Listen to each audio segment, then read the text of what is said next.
ഇന്നും നമ്മൾ ഈ ഹിൽ പാലസിൽ രാത്രി ചെന്ന് കഴിഞ്ഞാൽ രാഘവോ എന്ന് ഇന്നസെന്റ് വിളിച്ചു പോകുന്ന ആ സ്ഥലത്ത് ചെന്ന് നിന്ന് കഴിഞ്ഞാൽ കസേര തനിയെ ആടുന്നുണ്ടോ അങ്ങനെയുള്ള അത് ഉറപ്പായിട്ട് നമ്മളെ കൊണ്ട് ചിന്തിപ്പിക്കും. അവിടെയാണ് ഡയറക്ടറുടെ ബ്രില്യൻസ്. ഒരു ഹൊറർ സിനിമയുടെ നമ്മളെ കൊണ്ട് ചിന്തിപ്പിച്ച് പേടിപ്പിക്കുക, അത് ഒരു വലിയ കാര്യം തന്നെയാണ്. നമ്മളെ കൊണ്ട് ചിരിപ്പിക്കുക, അതും ഹൊറർ സിനിമയിലുണ്ടെങ്കിൽ വലിയ കാര്യമാണ്. For example in ghost house.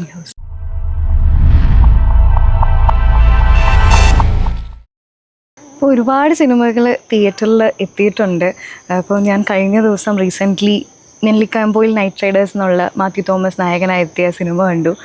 ആ സിനിമ കണ്ടപ്പോഴാണ് ഞാൻ ചിന്തിച്ചത്, ഒരുപാട് ഇപ്പോൾ ഈയിടെ ആയിട്ട് ഒരുപാട് ഹൊറർ കോമഡി ഫാൻറ്റസി സിനിമകൾ റിലീസ് ചെയ്യുന്നുണ്ട്. നമ്മുടെ മലയാളത്തിൽ തന്നെ എടുത്ത് നോക്കുകയാണെങ്കിൽ ലോക, അതൊരു ഫാൻറ്റസി സൂപ്പർ ഹീറോ സിനിമയാണ്. ഇപ്പോൾ നമ്മൾ പണ്ടൊക്കെ കേട്ട് മറന്ന ഒരു മുത്തശ്ശിക്കഥയിലെ, അല്ലെങ്കിൽ നമ്മൾ ഹൊററായിട്ട് നമ്മൾ കേട്ടിട്ടുള്ള നീലി, കല്ലിയങ്കാട്ട് നീലിനെ ഒരു സൂപ്പർ ഹീറോ പരിവേഷം കൊടുത്ത് എത്തിച്ചിരിക്കുന്ന ഒരു സിനിമയാണ് ലോക എന്ന് പറയുന്നത്. മുത്തശ്ശിക്കഥ പറഞ്ഞപ്പോഴാണ് എനിക്ക് ഓർമ്മ വരുന്നത്, ഞങ്ങൾ ഫ്രണ്ട്സൊക്കെ ആയിട്ട് ഒരുമിച്ചിരുന്നപ്പോൾ ഒരു എക്സ്പീരിയൻസ് എൻ്റെ ഒരു ഫ്രണ്ട് പറഞ്ഞൊരു കാര്യമുണ്ട്. ഹൊറർ മൂവിയായിട്ട് റിലേറ്റഡ് ആയിട്ടുള്ളൊരു കാര്യം. കുറേ പേരുണ്ട്, ചായ കുടിച്ചുകൊണ്ടിരിക്കുകയാണ്. അപ്പോൾ അവൻ ഒരു പള്ളിയിൽ അച്ഛനുമായിട്ട് നടന്ന ഒരു റിയൽ ലൈഫിലുണ്ടായിട്ടുള്ളൊരു കാര്യം. അച്ഛനുമായിട്ട് അവനൊരു പന്തയം വെച്ചു. അച്ഛന് നല്ല ധൈര്യമുണ്ടെന്ന് അച്ഛൻ്റെ സംസാരത്തിൽ ഇവന് മനസ്സിലായി. അപ്പോൾ അച്ഛന് എത്രത്തോളം ധൈര്യമുണ്ടെന്ന് തെളിയിക്കാൻ പറ്റുമോ എന്ന് ചോദിച്ചു. പിന്നെന്താ, ഞാൻ തെളിയിക്കാമല്ലോ എന്ന് പറഞ്ഞു. അങ്ങനെയാണെങ്കിൽ അച്ഛൻ ചെയ്യേണ്ട ഒരു കാര്യം ഞാൻ പറയാം, അച്ഛന് ചെയ്യാൻ പറ്റുമോ, പന്തയം സ്വീകരിക്കാൻ പറ്റുമോ എന്ന് ചോദിച്ചു. പറഞ്ഞോളൂ എന്ന് പറഞ്ഞു. അങ്ങനെയാണെങ്കിൽ അച്ഛൻ താമസിക്കുന്ന പള്ളിമേടയുടെ തൊട്ടടുത്തുള്ള വലിയൊരു സെമിത്തേരി ഉണ്ട്. അച്ഛൻ ദിവസവും അതിന് മുമ്പിൽ കൂടെ പോകുന്നതാണ്. ആ സെമിത്തേരിയിൽ ഇന്ന് രാത്രി 12 മണിക്ക് ശേഷം അച്ഛൻ്റെ റൂമിൽ നിന്ന് പോയി ഒരു ചുറ്റികയും ഒരു ആണിയും കൊണ്ടുപോയിട്ട് ഏതെങ്കിലും ഒരു കല്ലറയിൽ ആ ആണി അടിച്ചിട്ട് അച്ഛൻ തിരികെ വരണം. അങ്ങനെയാണെങ്കിൽ അച്ഛൻ ധൈര്യശാലിയാണെന്ന് ഞാൻ വാക്ക് തരാം. അതായിരുന്നു ചലഞ്ച്. അച്ഛൻ സമ്മതിച്ചു. അന്ന് രാത്രി 12 മണിയായപ്പോൾ അച്ഛൻ്റെ വേഷത്തിൽ തന്നെ ലോഹ ഇട്ടുകൊണ്ട് വലിയൊരു ചുറ്റികയും വലിയൊരു ആണിയും കൈ പിടിച്ചുകൊണ്ട് ആ വലിയ സെമിത്തേരിയിലേക്ക് പോയി. അച്ഛൻ ചുറ്റും നോക്കി ആരുമില്ല. രാത്രി 12 മണി. അച്ഛൻ ഒത്ത നടുക്കുള്ള ഒരു കല്ലറയുടെ താഴെ ചെന്നിരുന്നിട്ട് ചുറ്റിക എടുത്ത് ആണി അടിക്കാൻ തുടങ്ങി. ആണി അടിക്കുന്ന സമയത്ത് അച്ഛൻ ചുറ്റുമാണ് ശ്രദ്ധിക്കുന്നത്. ഇവൻ പറഞ്ഞത് എന്തിനാണ് ഇങ്ങനൊരു കാര്യം എന്നോട് പറഞ്ഞത്? എന്നെ പരീക്ഷിക്കാനാണോ? അച്ഛന് ഭയങ്കരമായിട്ട് ഡൗട്ട് വന്നു. പേടി ഒട്ടും ഉണ്ടായിരുന്നില്ല അച്ഛന് ആ സമയം വരെ. പിന്നീട് അച്ഛന് പേടി വന്നു എന്ന് നമുക്കും ഡൗട്ട് തോന്നിപ്പിക്കുന്ന പോലെ അച്ഛൻ ചുറ്റും ശ്രദ്ധിച്ചുകൊണ്ടിരിക്കുകയാണ്, ആരെങ്കിലും ഉണ്ടോ എന്ന്. അച്ഛൻ പറഞ്ഞ ദൗത്യം പൂർത്തിയാക്കിയിട്ട് ആണി മുഴുവൻ അടിച്ചു കഴിഞ്ഞിട്ട് അച്ഛൻ എണീറ്റു. അപ്പോഴും അച്ഛൻ ചുറ്റും ശ്രദ്ധിച്ചുകൊണ്ടിരിക്കുകയാണ്. എണീറ്റ് അച്ഛൻ ആദ്യ കാലെടുത്ത് തിരിഞ്ഞ് നടക്കാൻ വേണ്ടി ആദ്യ കാലെടുത്ത് വെക്കുമ്പോൾ അച്ഛൻ്റെ പുറകിൽ നിന്ന് അച്ഛൻ്റെ ലോഹ പിടിച്ച് ആരോ വലിക്കുന്നു. അച്ഛന് ഫീൽ ചെയ്യുന്ന അങ്ങനെയാണ്. അച്ഛൻ തിരിഞ്ഞു പോലും നോക്കിയില്ല. അച്ഛൻ്റെ മനസ്സിലുള്ള ചിന്ത, ഇതൊരു സെമിത്തേരിയാണ്, അപ്പോൾ പ്രേതമായിരിക്കും ഉറപ്പായിട്ടും. ഇത്രയും ധൈര്യശാലി അച്ഛൻ അവിടെ ബോധം കിട്ടുക. പിറ്റേ ദിവസം എന്താണ് ഉണ്ടായതെന്ന് ഈ കൂട്ടുകാരൻ പറഞ്ഞപ്പോഴാണ് എന്താണ് അന്ന് രാത്രി സംഭവിച്ച കാര്യം എന്താണെന്ന് ഞാൻ അറിയണേ. അച്ഛൻ ഈ ആണി അടിക്കുന്ന സമയത്ത് ഈ ലോഹ കൂട്ടിപ്പിടിച്ചിട്ട് അതിന്റെ മുകളിൽ ആണി അടിക്കുകയായിരുന്നു. അച്ഛൻ അത് നോക്കുന്നില്ല, അച്ഛൻ ചുറ്റുമാണ് ശ്രദ്ധിക്കുന്നത്. അച്ഛൻ എണീറ്റ് തിരിഞ്ഞു നടക്കുമ്പോൾ ഈ ആണി കൂട്ടി അടിച്ച ലോഹ അതിൽ നിൽക്കുകയാണ്. അച്ഛൻ പിടിച്ചു വലിക്കുന്ന പോലെയാണ് അച്ഛൻ ഫീൽ ചെയ്യുന്നത്. അച്ഛൻ പേടിച്ചത് ഏതോ ഒരു പ്രേതം പിടിച്ചു വലിക്കുന്നു. അത്രയും നേരം ആരും ഉണ്ടായിരുന്നില്ല. തൊട്ട് പുറകിൽ വിത്തിൻ സെക്കൻഡ്സിൽ പ്രേതം പിടിച്ചു വലിക്കുന്നു. ഈ അച്ഛൻ്റെ കാര്യം പറഞ്ഞപ്പോഴാണ് ശരിക്കും ഞാൻ മലയാളത്തിൽ നമ്മുടെ പണ്ടത്തെ സിനിമകൾ എടുത്തു നോക്കിക്കഴിഞ്ഞ് കഴിഞ്ഞാൽ ആകാശഗംഗ, ഭാർഗവി നിലയമാണ് ആദ്യമായിട്ട് ഇറങ്ങിയൊരു ഹൊറർ മൂവി മലയാളത്തിൽ ബ്ലാക്ക് ആൻഡ് വൈറ്റിൽ ഇറങ്ങിയത്. അപ്പോൾ ഈ മലയാളം മൂവികളിൽ നമ്മൾ കണ്ട യക്ഷികളിൽ നിന്നൊക്കെ എൻ്റെ ഒരു ഡിഫറെൻ്റ് ആണ് നമ്മുടെ ഹോളിവുഡ് സിനിമകളിലെയൊക്കെ. കോൺജറിങ് അതുപോലത്തെ സിനിമകൾ ശരിക്കും നമ്മളെ ഭയപ്പെടുത്തിയ സിനിമകൾ എന്നാണ്. അതിൻ്റെ കളർ ഗ്രേഡിങ് ആണെങ്കിലും ഇപ്പം എനിക്ക് തോന്നുന്നു, ഇപ്പോൾ നമ്മുടെ കൾച്ചറിലേക്ക് വരുമ്പോൾ, ഇന്ത്യൻ കൾച്ചറിലേക്ക് വരുമ്പോൾ ഒരു ഈ ഹൊറർ മൂവീസിൻ്റെ കളർ ഗ്രേഡിങ് അല്ലെങ്കിൽ കളർ പാറ്റേൺ എൻ്റെ ഡിഫറെൻ്റ് ആയിട്ട് എനിക്ക് ഫീൽ ചെയ്തിട്ടുണ്ട്. ഇപ്പം ഇനി രാഹുൽ സദാശിവൻ ഡയറക്റ്റ് ചെയ്യുന്ന ഡേസറെ എന്നുള്ള സിനിമ, അതൊരു ഇറങ്ങാൻ പോകുന്ന സിനിമ, അതൊരു റെഡ് ആൻഡ് ഒരു ബ്ലാക്ക് ആ ഒരു കളർ ഗ്രേഡിങ് പാറ്റേണിലാണ് പോയിരിക്കുന്നത്. അത് ഈ കാലഘട്ടം തിരിച്ച് ഒരു 80s-ലേക്കോ 85-ലേക്കൊക്കെ പോകുമ്പോൾ ബ്ലാക്ക് ആൻഡ് വൈറ്റ് സിനിമകൾ ഇറങ്ങിക്കൊണ്ടിരുന്ന കാലത്ത് പോലും നേരത്തെ പറഞ്ഞ പോലെ ഭാർഗവി നിലയം അത്രയും പേടിപ്പെടുത്തുന്ന സിനിമയാണ്. അത് ഒരു തവണയെങ്കിലും കണ്ടു കഴിഞ്ഞാൽ അന്നത്തെ ടെക്നോളജി വെച്ചിട്ട് ഇറങ്ങിയിട്ടുള്ള ഒരു പ്രേത സിനിമയാണ്. ഇന്നത്തെ സാങ്കേതിക വിദ്യ എത്രത്തോളം വളർന്നു. എന്നിട്ട് ഇന്നത്തെ ഇറങ്ങാൻ ഒരുപാട് പോകുന്ന വിഷ്വൽ സിനിമകൾ. എഫക്ട്സ് ചെയ്ത് നമുക്ക് ഒരുപാട് കാര്യങ്ങൾ നമുക്ക് കാണിക്കാം. ഇപ്പൊ കണ്ണീന്നൊക്കെ തീ വരുന്നതൊക്കെ അന്നൊക്കെ നമുക്കത് ഭയങ്കരമായിട്ടും എന്താണ് നമ്മൾ ചിന്തിച്ചു പോകും ഇത് പോകും, എങ്ങനെയാണ് സംഭവിക്കുന്നത്, ഇത് ശരിക്കും ഉള്ളതാണോ. അത് പറഞ്ഞപ്പോഴാണ് ഈ ബ്ലാക്ക് ആൻഡ് വൈറ്റ് സിനിമയിൽ നിന്ന് നമ്മൾ ഈ കാലഘട്ടത്തിൽ കുറച്ച് വർഷം മുന്നേ ഇറങ്ങിപ്പോയ മമ്മൂട്ടിയുടെ ബ്രഹ്മയുഗം എന്ന് പറയുന്ന സിനിമ. ബ്ലാക്ക് ആൻഡ് വൈറ്റിൽ തന്നെയായിരുന്നു ഇത്. എന്തുകൊണ്ട് ആ സിനിമ ബ്ലാക്ക് ആൻഡ് വൈറ്റിൽ ഇറങ്ങി? നമ്മൾ ആ സിനിമ കാണുമ്പോൾ ഞാൻ ആ സിനിമ പേടിച്ചിട്ടാണ് കണ്ടത്. ഞാൻ തുറന്നു പറയാം, ഞാൻ തിയേറ്ററിൽ ആദ്യമായിട്ട് ഒരു മലയാളം ഹൊറർ സിനിമ കണ്ടത് ബ്രഹ്മയുഗം. ബ്രഹ്മയുഗമാണ്. അതുപോലെ നേരത്തെ പറഞ്ഞ ഭാർഗവി നിലയം മുതൽ ഭൂതകാലം, ബ്രഹ്മയുഗം, അങ്ങനെ നമ്മൾ നേരത്തെ ഹോളിവുഡിന്റെ കാര്യം പറഞ്ഞു. തമിഴിലാണെങ്കിൽ ഒരുപാട് സിനിമകളുണ്ട്. ഡോറ, മായ, നയൻതാരയുടെ അങ്ങനെയുള്ള സിനിമകളിൽ നിന്ന് ഇപ്പോഴത്തെ മോസ്റ്റ് മോഡേൺ ടെക്നോളജി ഉപയോഗിച്ചുകൊണ്ടുള്ള VFX ഉൾപ്പെടെയുള്ള ടെക്നോളജി ഉപയോഗിച്ചുകൊണ്ടുള്ള സിനിമകളിൽ ഹൊറർ സിനിമകൾ റിലീസാവാൻ പോകുന്നു. അതിൽ most one of the cinema in theatres വരാൻ പോകുന്നത് നമ്മുടെ DSRA. വേറെ ആരുമല്ല, പ്രണവ് മോഹൻലാലിൻ്റെയാണ്. അതേപോലെ ഞാൻ ഓർക്കുമായിരുന്നു, ഞാൻ ഈ ഓജോ ബോർഡില്ലേ, ഓജോ ബോർഡിന്റെ ഒരു ഇത് പറയുന്ന ഒരു ഇതായിരുന്നു അപരിചിതൻ എന്നുള്ളൊരു മമ്മൂക്കയുടെ സിനിമയായിരുന്നു. അതും അപരിചിതൻ എന്നുള്ള അതിലായിരുന്നു ഇൻട്രൊഡ്യൂസ് ചെയ്തിട്ടുണ്ടായിരുന്നു. അതിൽ ശരിക്കും ഒരു പ്രേതത്തെ ഇങ്ങനെ കാണിക്കോ അങ്ങനെയൊന്നുമല്ല, ഒരു മനുഷ്യൻ എങ്ങനെ ആയിരിക്കോ ആ ഒരു നമ്മൾ അങ്ങനെ ഒരു റിയൽ ആയിട്ട് അങ്ങനെ ഒരു സംഭവം ഉണ്ട് എന്ന് നമ്മൾ സങ്കല്പിച്ചു പോകും. ആ ഒരു സിനിമ കണ്ട് കഴിഞ്ഞ് തിയേറ്ററിൽ നിന്ന് ഇറങ്ങി നമ്മൾ വീട്ടിൽ ചെന്നാലും ഇത് ചെയ്തു നോക്കിയാലോ എന്തായിരിക്കും സംഭവിക്കുക എന്ന് നമുക്ക് തോന്നിപ്പോകുന്ന തരത്തിലുള്ള ജോണേഴ്സിലുള്ള സിനിമകൾ. അത് ഒരു കാലയളവിൽ മലയാള സിനിമയ്ക്ക് അതൊരു കുറച്ച് ബ്രേക്ക് വന്നിരുന്നു.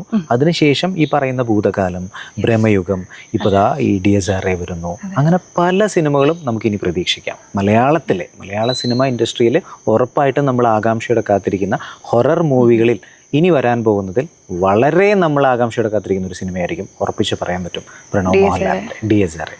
അതുപോലെ തന്നെ ഹൊററിൽ തന്നെ നമ്മൾ ജോണേഴ്സ് എടുത്ത് നോക്കിയാൽ ടിപ്പിക്കൽ ടൈപ്പ് ഓഫ് ഹൊറർ സിനിമകളുണ്ട്. ഇപ്പം നമുക്ക് വേണമെങ്കിൽ നമ്മൾ ഒരിക്കലും ചിന്തിച്ചിട്ടില്ല ചതിക്കാത്ത ചന്തു എടുത്ത് നോക്കിക്കഴിഞ്ഞാൽ മലയാള സിനിമയിൽ നമ്മൾ ഒരുപാട് ചിന്തിപ്പിച്ചിട്ടുള്ള അതിനേക്കാൾ ഉപരി ചിരിപ്പിച്ചിട്ടുള്ള ഒരു സിനിമയാണ്. എന്നാൽ അത് ഹൊറർ സിനിമയാണോ? അല്ല, ഒരിക്കലും അല്ല. അങ്ങനെ ഒരുപാട് ജോണറിലുള്ള സിനിമകളുണ്ട്. അത് മലയാള സിനിമ ഇൻഡസ്ട്രിയിലേക്ക് വരുന്നത് വളരെയധികം മറ്റ് ഇൻഡസ്ട്രികളെ ആകർഷിപ്പിക്കുന്ന ഒരു കാര്യം തന്നെയാണ്, ഈ പറയുന്ന റിലീസാവാൻ പോകുന്ന DSRA ഉൾപ്പെടെ. വിനയൻ സാറിന്റെ അത്ഭുതദീപ് എടുത്തു കഴിഞ്ഞാലും അതേപോലെ അതിശയൻ, ഇതൊക്കെ കാണാൻ വേണ്ടിയിട്ട് നമുക്കൊരു എക്സൈറ്റ്മെന്റ് ആണ്. ആക്ച്വലി ആ ഒരു രീതിയിൽ ഇതുവരെ ഒന്നും ചെയ്തു വെച്ചിട്ടില്ല. കാരണം ഒരു ഹൊറർ കോമഡി അല്ലെങ്കിൽ ഒരു ഫാന്റസി ഇതിലേക്കാണ് ഇതെല്ലാം പോകുന്നത്. നമ്മൾ പേടിക്കുന്നുണ്ടോ എന്ന് ചോദിച്ചാൽ പേടിക്കുന്നുണ്ട്, ചിരിക്കാനായിട്ടും ഉണ്ട്. മണിച്ചിത്രത്താഴ് എന്നുള്ള സിനിമ ഞാൻ കണ്ട സമയത്ത് ഇതൊരു സൈക്കോളജിക്കൽ ഡിസോർഡർ ആ ഒരു രീതിയിലേക്ക് ആണ്. ശരിക്കും അത് പ്രേതമല്ല എന്ന് ഞാൻ തിരിച്ചറിയുന്നത് കുറച്ച് നാൾ കണ്ടാലും അങ്ങനെ ഒരു ഡ്യുവൽ പേഴ്സണാലിറ്റി, ദ്വന്ദ്വ വ്യക്തിത്വം, അപര വ്യക്തിത്വം എന്ന് പറയുന്നത് റിയൽ ലൈഫിൽ സംഭവിച്ചിട്ടുള്ള ഒരുപാട്. നേരത്തെ പറഞ്ഞ ഹോളിവുഡിൽ കോൺജറിങ് പറഞ്ഞല്ലോ, ഈ കോൺജറിങ് സിനിമ എന്ന് പറയുന്നത് അവർ ആ സിനിമ കഴിയുമ്പോൾ തന്നെ കാണിക്കുന്നുണ്ട് ഇത് റിയൽ ലൈഫിൽ ഉണ്ടായിട്ടുള്ള ഒരു കാര്യമാണെന്ന്. അങ്ങനെ അല്ലാത്ത സിനിമകളെ റിയൽ ലൈഫിലേക്ക് കൊണ്ടുവന്നിട്ടുള്ള മലയാള സിനിമ ഇൻഡസ്ട്രി മാത്രമാണെന്ന് വേണമെങ്കിൽ നമുക്ക് പറയാം, ഈ പറയുന്ന മണിച്ചിത്രത്താഴ്. പക്ഷെ അത് അങ്ങനെയുള്ള സിനിമകളിലെല്ലാം തന്നെ ക്ലൈമാക്സിൽ പിന്നെ നമുക്കൊരു സർപ്രൈസ് എലമെന്റ് കൊണ്ടുവരുന്നതാണോ എന്ന് എനിക്കറിയത്തില്ല. അവിടെ ഒരു വേറൊരു സൂപ്പർ നാച്ചുറൽ എലമെന്റ് അവർ വീണ്ടും കൊണ്ടുവന്നിട്ടാണ് ഓരോ സിനിമകൾ ഞാൻ ശ്രദ്ധിച്ചിട്ടുണ്ട് ക്ലൈമാക്സ് ഇടുന്നത്. ഉദാഹരണം ലോക. നമ്മൾ റീസെന്റ് ആയിട്ട് കണ്ടിട്ടുള്ള ലോക നമ്മൾ ഒരിക്കലും പ്രതീക്ഷിക്കാത്ത രീതിയിലാണ്. ഒരു ഹൊറർ സിനിമയാണോ എന്ന് ചോദിച്ചാൽ അല്ല, ഒരിക്കലും ഫാന്റസി സൂപ്പർ ഹീറോ സിനിമ. അതെ. അതുപോലെ ഇതെല്ലാം സംഭവിച്ചുകൊണ്ടിരിക്കുന്നത് നമ്മുടെ മലയാള സിനിമ ഇൻഡസ്ട്രിയിലാണ്. ഇനിയും സംഭവിക്കാൻ പോകുന്നതും നമ്മൾ പ്രതീക്ഷിക്കാൻ പോകുന്ന സിനിമകളെല്ലാം ഇനി മലയാള സിനിമ ഇൻഡസ്ട്രിയിലേക്ക് വരുന്നത് ഈ പറയുന്ന ഒരു ജോണറിലുള്ള ഹൊറർ സിനിമാസിലാണ്. അതിൽ ലേറ്റസ്റ്റ് ആയിട്ട് വരാൻ പോകുന്നതും പ്രണവ് മോഹൻലാലിന്റെ ഡയറക്ടർ രാഹുൽ സദാശിവൻ സിനിമയാണ്. അത് നമ്മുടെ രാജ്ബി ഷെട്ടിയുടെ കന്നഡ പടം സൂഫ്രംസോ. എനിക്ക് തോന്നുന്നു ആൾക്കാർക്ക് ഓഡിയൻസിന് കൂടുതലും ഇഷ്ടമുള്ളൊരു ജോണറാണ് ഈ ഹൊറർ കോമഡി ജോണർ എന്ന് പറയും. ഇപ്പം നമ്മൾ രോമാഞ്ചം എടുത്തു കഴിഞ്ഞാലും അത് വൻ വിജയമായിട്ടുള്ളൊരു കാരണം എന്ന് പറഞ്ഞിട്ടുണ്ടെങ്കിൽ നമുക്കൊരു മനുഷ്യൻ പേടിക്കുന്നത് കാണാൻ വേണ്ടിയിട്ട് വളരെ ഒരു ആകാംക്ഷയുണ്ട്. അതെ, അത് പക്ഷേ അതൊരു കോമഡിയിലല്ല, അല്ലാതെ ഒരു രീതിയിൽ തന്നെയാണ് എടുക്കുന്നത്. ഒരു സീരിയസിലായിരുന്നു നമ്മൾ പേടിക്കും. പക്ഷെ നമുക്ക് ഇതിലെന്ന് പറഞ്ഞാൽ പേടിയുണ്ട്, ഒപ്പം അതിലൊരു ചിരിയും, നമുക്കതൊരു ഫ്രസ്ട്രേഷൻ മീൻസ് റിലാക്സേഷൻ അത് കാണുന്ന ആൾക്ക് അത് എക്സ്പീരിയൻസ് ചെയ്യാൻ പറ്റുന്നുണ്ട്. നേരത്തെ പറഞ്ഞ പോലെ തന്നെ മണിച്ചിത്രത്താഴിന്റെ കാര്യം എടുത്താൽ നമ്മൾ ആ ഒരു പാറ്റേണിലുള്ള സിനിമകൾ നമുക്ക് മലയാള സിനിമയിൽ സംഭവിച്ചു എന്നുള്ളത് നമുക്ക് അഭിമാനത്തോടെ പറയാൻ പറ്റും. അതിന് കണ്ടിന്യൂവേഷൻ ഉണ്ടായി. ഇത് തമിഴിലെടുത്തു, ചന്ദ്രമുഖി ഫസ്റ്റ് സെക്കൻഡ് ഒക്കെ ആയിട്ട് എടുത്തു. പിന്നീട് വന്നു ഗീതാഞ്ജലി, അതിലുള്ള ക്യാരക്ടേഴ്സിനെ ഗീതാഞ്ജലിയിൽ കൊണ്ടുവന്നു. അങ്ങനെ പല ജോണേഴ്സിലുള്ള ഹൊറർ സിനിമകൾ തമാശയിൽ കൂടിയും പേടിപ്പിക്കുന്ന രീതിയും അല്ലാതെയും നമ്മുടെ മലയാള സിനിമ ഇൻഡസ്ട്രിയിലേക്ക് കൊണ്ടുവന്നിട്ടുണ്ട്, വരാനും പോകും. ഉറപ്പായിട്ടും അത്തരം സിനിമകൾ ഈ പ്രണവ് മോഹൻലാലിൻ്റേത് ഉൾപ്പെടെയുള്ള ഡിസൈറ പോലെയുള്ള സിനിമകൾ നമുക്ക് ഇനിയും ഇതുപോലെയുള്ള സിനിമകൾ പ്രതീക്ഷിക്കാം. അതേപോലെ എനിക്ക് ഭൂതകാലം സിനിമ കണ്ടപ്പോൾ അതിൽ പേസ് പോയത് ശരിക്കും ഒരു സൈലൻ്റ് ആയിട്ടാണ്. 2 പേരാണ് അതിൽ മെയിനായിട്ട്, രേവതിയും ഷെയ്മികോ ആയിരുന്നു ഇതിൽ അഭിനയിച്ചിട്ടുണ്ടായിരുന്നത്. അപ്പോൾ അവരുടെ ഒരു ആക്ടിങ് ആണെങ്കിലും നമ്മൾ ശരിക്കും സ്റ്റക്കായി പോയി നിൽക്കും. കാരണം അവരുടെ ആ ഒരു അഭിനയമാണെങ്കിലും വീട്ടിൽ തന്നെ നമ്മൾ എത്തിപ്പെട്ടു പോകുന്ന ഒരു അവസ്ഥയാണ് ശരിക്കും ഭൂതകാലത്തിൽ എനിക്ക് ഫീൽ ചെയ്തത്. അതേപോലെ ഈ സൈലൻസിന് ഭയങ്കര ഒരു ഇമ്പോർട്ടൻസ് ഉണ്ട് ഈ ഹൊറർ. ഉറപ്പായിട്ടും വേറെ ഒന്നും വേണ്ട, നമ്മളെ പേടിപ്പിക്കാൻ തക്ക വിധം സൈലൻസ് മാത്രം കൊടുത്തുകൊണ്ട്, ഇപ്പോൾ ക്യാമറ മൂവ്മെന്റ്സ് ആയിക്കോട്ടെ അല്ലെങ്കിൽ സൈലൻസ്, ബാക്ക്ഗ്രൗണ്ട് മ്യൂസിക് ഒന്നും ഇല്ലാതെ ഒരു ഹൊറർ സിനിമയാണെന്ന് അറിഞ്ഞുകൊണ്ട് നമ്മൾ ചെന്നിരുന്ന് കാണുമ്പോൾ പേടിപ്പിക്കാനുള്ള വലിയൊരു സംഭവം സൈലൻസിനുണ്ട്. ഭൂതകാലത്തിൽ അതിന് ഒരുപാട് ഇമ്പോർട്ടൻസ് ഉണ്ട്. പ്രത്യേകിച്ച് ഹോളിവുഡിലെ കോൺജറിങ്ങും നണ്ണും ലൈറ്റ്സ് ഓഫ് അങ്ങനെയുള്ള സിനിമകളിലൊക്കെ ഇതിന് കൂടുതൽ പ്രാധാന്യമുണ്ട്. നമ്മൾ പ്രേതം ഉണ്ട് എന്ന് പ്രതീക്ഷിച്ചിരിക്കുന്നു എന്നല്ലാതെ പ്രേതത്തെ കാണിക്കുന്നില്ല. അത്തരം സിനിമകൾ നമ്മുടെ മലയാള സിനിമയിലേക്ക് വരുന്നു, ചെയ്യുന്നു. നമ്മുടെ അത്രയും പ്രഗത്ഭരായ ഈ ഫാസിൽ പോലുള്ള സംവിധായകർ ചെയ്തു വെച്ച വളരെ നാച്ചുറലായിട്ടുള്ള നാഗവല്ലി പോലുള്ള കഥാപാത്രങ്ങളിൽ നിന്ന് ലോക, അതിനുശേഷം ഇപ്പോൾ ഡിസൈറ, പ്രണവ് മോഹൻലാൽ. അതേപോലെ തന്നെ ഫോക്ക് ലവേഴ്സിൽ എടുത്തു കഴിഞ്ഞപ്പോൾ ബോളിവുഡിലെ സ്ത്രീ ആ സിനിമയാണെങ്കിൽ ഇപ്പോൾ ഒരു യൂണിവേഴ്സായിട്ട് വരുവാണ്. അതേപോലെ തന്നെ ലോക അതൊരു യൂണിവേഴ്സിലേക്ക് തന്നെ വരുന്ന ഒരു സിനിമയാണ്. അപ്പോൾ ഇതൊക്കെ പറഞ്ഞപ്പോഴാണ് ഇൻഗോസ്റ്റ് ഹൗസ്, നമ്മൾ ശരിക്കും ചിരിക്കുകയും പേടിക്കുകയും ഒക്കെ ചെയ്തൊരു സിനിമയാണ് ഇൻഗോസ്റ്റ് ഹൗസ്. അതേപോലെ തന്നെ വരുവാണെങ്കിൽ വടക്കൻ സിനിമ, ഇതിലെല്ലാം തന്നെ ഒരു നമുക്ക് എല്ലാവരും ഇങ്ങനെ ഹോണ്ട് ചെയ്ത്, അതായത് ഹണ്ട് ചെയ്തിട്ട് ആൾക്കാരെ പേടിപ്പിക്കുന്നത് ഭയങ്കര മുൻപിലേ നിർത്തുന്ന ഒരു കാര്യം. ഈ ഇൻഗോസ്റ്റ് ഹൗസിന്റെ കാര്യം പറഞ്ഞപ്പോൾ അതിന്റെ നേരെ മുൻപിലെ പാട്ട് എങ്ങനെയായിരുന്നു, നമ്മൾ ചിരിച്ച് അത് സെക്കൻഡ് വേർഷനിലേക്ക് വന്നു, തേർഡ് വേർഷനിലേക്ക് വന്നു. സെക്കൻഡ് വേർഷനിലേക്ക് വന്നപ്പം ഒരു കിണറിൽ നിന്നൊരു പ്രേതം എണീറ്റ് വരുന്നു, അത് റിയൽ ആയിട്ടുള്ള ഒരു സംഭവമാണെന്ന് നമ്മൾ വിശ്വസിച്ച് പോകുന്ന തരത്തിലാണ് ആ സിനിമയുടെ ഒരു ഡയറക്ഷൻ ആ ഡയറക്ടർ കൊണ്ടുപോയിരിക്കുന്നത്. അത് മലയാള സിനിമയെ സംബന്ധിച്ചിടത്തോളം അത്തരം ടിപ്പിക്കൽ കഥാപാത്രങ്ങളിലൂടെ ഈ ഹൊറർ സിനിമകൾ അതിൻ്റെ സാങ്കേതിക വിദ്യയിലൂടെ അല്ലാതെയും, നേരത്തെ പറഞ്ഞ black and white cinema Bhargavi നിലയം മുതൽ ഇപ്പോൾ ഇറങ്ങാൻ പോകുന്ന, റിലീസാവാൻ പോകുന്ന സിനിമ ഉൾപ്പെടെ അതിൻ്റെ മികവ് നമുക്ക് കാണാൻ പറ്റും. ഉറപ്പായിട്ടും അത് നമ്മൾ ഒരു ഗ്യാപ്പ് വന്നിട്ടുണ്ട്. അതിനുശേഷം ഇപ്പോൾ ഈ പറയുന്ന ഭൂതകാലം ഒരുപാട് സിനിമകൾ അങ്ങനെ വരുന്നുണ്ട്. ഫാന്റസി, സൂപ്പർ ഹീറോ അല്ലെങ്കിൽ ഹൊറർ കോമഡി സിനിമകൾ വരുന്നുണ്ട്. ഇനി നമുക്ക് പ്രതീക്ഷിക്കുക ഇതുപോലെ നല്ലൊരു മേക്കിംഗ് വരുന്ന സിനിമകൾ വരും എന്നുള്ളത്. കാരണം ഇതൊരു പെർസെൻറ്റേജ് ഉറപ്പാണ്, ഷുവറാണ് സക്സസ് ആവും എന്നുള്ളത്. അതിൻ്റെ ഒരു വിഭാഗം ആൾക്കാരുണ്ട്, ഉറപ്പായിട്ടും ഉണ്ട്. നമ്മൾ ഹൊറർ മൂവിയാണ് എന്ന് അറിഞ്ഞു കഴിഞ്ഞാൽ ആരും ആയിക്കോട്ടെ, കുഞ്ഞ് പിള്ളേർ മുതൽ വലിയവരായാലും അതൊരു ഹൊറർ മൂവിയാണ്, പേടിക്കാൻ തയ്യാറായിട്ട് തന്നെയാണ് ഞങ്ങളിത് കാണാനിരിക്കുന്നത് എന്ന് ഉറപ്പിച്ചുകൊണ്ട് തന്നെ ഒരുപാട് പേര് ഈ സിനിമ കാണുന്നുണ്ട്. എത്രയോ പേര് ഇപ്പോഴും മലയാള സിനിമയിൽ നമ്മുടെ മണിച്ചിത്രത്താഴ് രാത്രി സമയത്ത് വന്നു കഴിഞ്ഞാൽ ഞാൻ ലൈറ്റൊക്കെ ഓഫ് ചെയ്തിട്ടിരുന്ന് കാണും. എന്തുകൊണ്ടാണ്? ആ സിനിമയുടെ ഒരു ഷോണർ അങ്ങനെ ആയതുകൊണ്ടാണ്. അതേപോലെ തന്നെ നമ്മുടെ റീമാസ്റ്റർ ചെയ്തെത്തിയ ദേവദൂതൻ, അതൊരു പ്രേതത്തെ അതിൽ കാണിക്കുന്നുണ്ടോ ഇല്ല എന്ന് ചോദിച്ചാൽ ഉറപ്പായിട്ട് നമുക്ക് പറയാം പ്രേതം അതിനകത്തുണ്ട്. പക്ഷെ പേടിപ്പിക്കുന്ന കാര്യങ്ങൾ ഒരുപാട് സീക്വൻസസ് അതിനകത്തുണ്ട്. ഒരു പ്രേതം വരുന്നു, ഒരു പ്രാവിന്റെ രൂപത്തിൽ ഒരു പ്രേതം വരുന്നു, ആത്മാവായി പുറത്തു പോകുന്നു.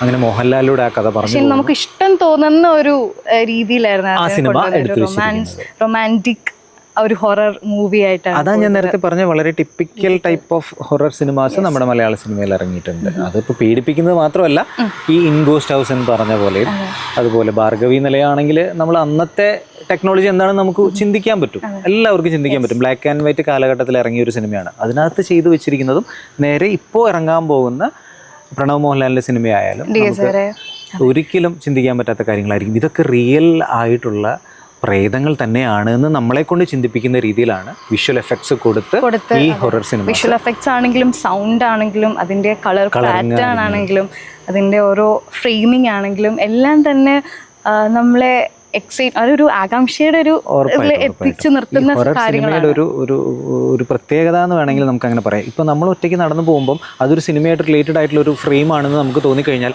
ആ സിനിമയിലുള്ള പ്രേതം ഇവിടെ ഉണ്ടോ എന്ന് ചിന്തിപ്പിക്കുന്ന രീതിയിലുള്ള കുറേ സമയങ്ങൾ നമ്മുടെ ലൈഫിൽ കൂടെ പോയിട്ടുണ്ട്. എനിക്ക് അങ്ങനെയുള്ള അനുഭവങ്ങൾ ഉണ്ടായിട്ടുണ്ട്. അത്തരത്തിൽ സിനിമകൾ എടുത്തത് കൊണ്ടാണ് നമുക്ക് അങ്ങനെ എക്സ്പീരിയൻസ് തോന്നുന്നത്. ഈ പേടി എന്ന് പറയുന്നത് അതിൽ കൂടെ തന്നെ നമ്മൾ ചിരിക്കുന്നു. ഫാന്റസി ആയിട്ടുള്ള സിനിമകൾ, ഒരു സൂപ്പർ വുമൺ ലോക എന്ന് പറയുന്ന ഒരു സിനിമ നമുക്ക് മലയാളത്തിൽ ഒരിക്കലും നമ്മൾ ചിന്തിച്ചിട്ടില്ല. ഇനിയും നമ്മൾ കാത്തിരിക്കുന്നു അത്തരത്തിലുള്ള സിനിമകളിലേക്ക്.